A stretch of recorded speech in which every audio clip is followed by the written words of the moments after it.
In this episode of Hidden Chronicles, we continue our deep dive into the femininity of the heavens and the earth.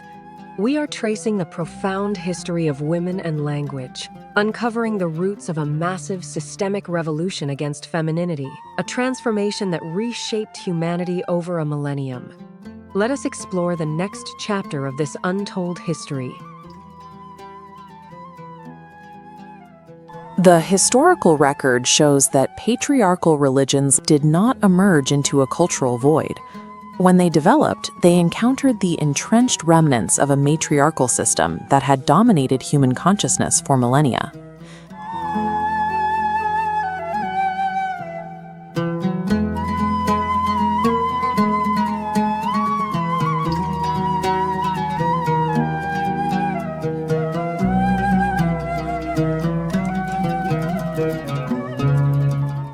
During the Paleolithic period, spanning roughly from 30,000 to 10,000 BC, early humans conceptualized divine power in a feminine form and essence, the Great Mother of the universe.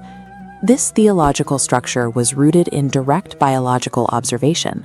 Paleolithic humans watched the female menstrual cycle align with the 28 or 29-day cycle of the moon, interpreting this as a physical manifestation of nature's rhythms. Female biological resilience also stood in contrast to male mortality. A man returning from a hunt with bleeding wounds would likely die within days. Yet the community observed women bleeding for several days every month while remaining completely unharmed. Beyond biology, women held a monopoly on survival knowledge. They operated as the practitioners of herbal medicine, treating injuries and acting as the healers of their early communities. The physical survival of these early groups was tied to female biology and medicinal expertise. Because women were the source of life and healing, early humans deified mothers long before gods were conceptualized.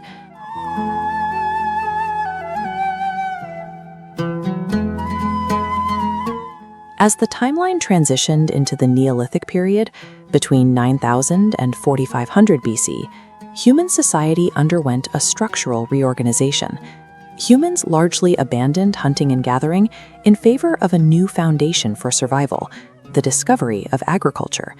Early humans immediately drew a conceptual parallel between women and the soil. Both possessed a womb that conceived seeds, nurtured them, and produced new crops.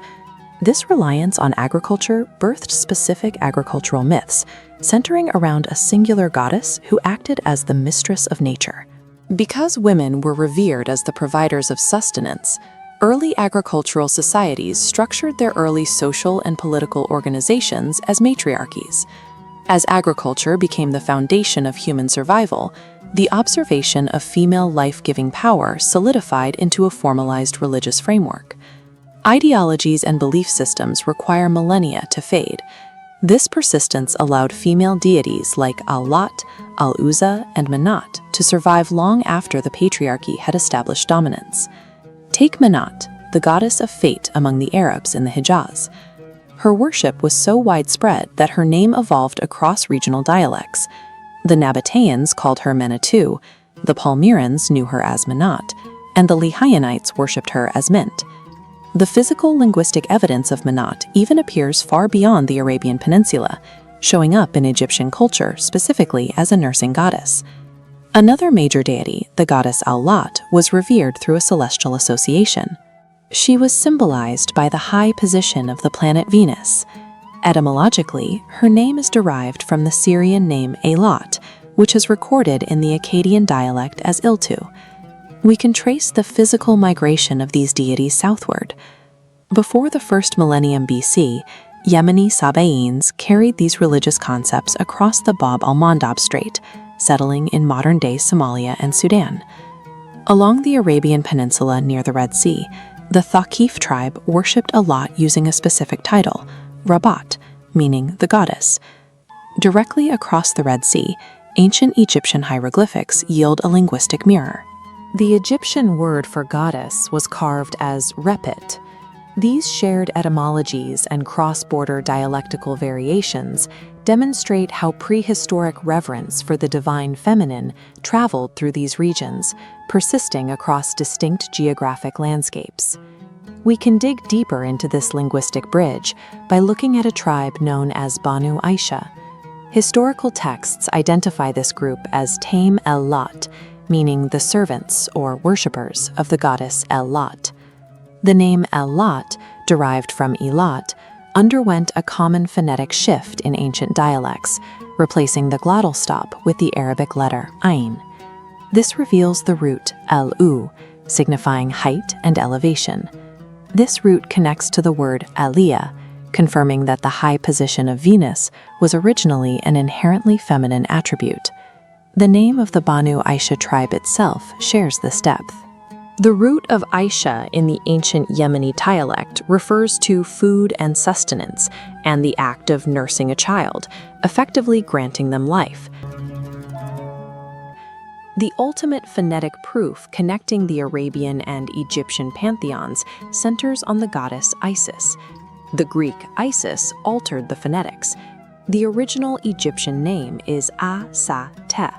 The dot indicates an Arabic Ain sound, shifting the root to Us-Te. The Arabic rule of waqf transforms the te to ha. Adding the article el resolves A-Sa-Te into Al-Uzza. Through rigorous phonetic derivation, the linguistic evidence establishes a direct lineage between the Greek Isis and the Arabian Al-Uzza, suggesting they share a common divine origin.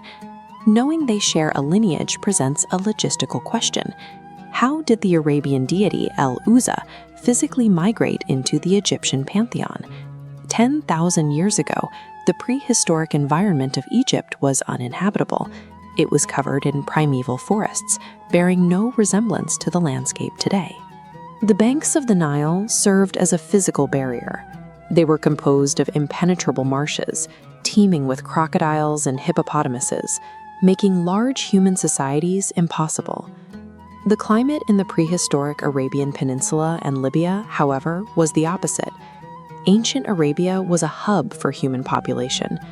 Food was abundant, environments were diverse, and valleys were flowing with water. Prehistoric human settlement was dictated by habitability. That isolation broke at the end of the last ice age. Approximately 10,000 years ago, the Earth underwent a widespread Paleoclimatic Shift. A severe drought began to spread along the Tropic of Cancer.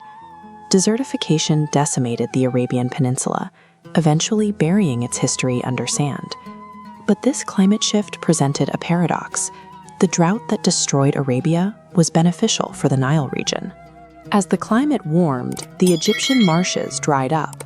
The water level of the Nile dropped by 8 meters, defining its modern course and leaving behind land suitable for settlement. Fleeing the dying peninsula, large populations of Arabian migrants, including Akkadians, Canaanites, and Amorites, were forced westward, pouring into the habitable Nile Valley. The migrants brought their beliefs with them. The integration of the Arabian divine feminine into the Egyptian pantheon was not a coincidence. A climate shift forced a migration that merged their matriarchal theological landscapes.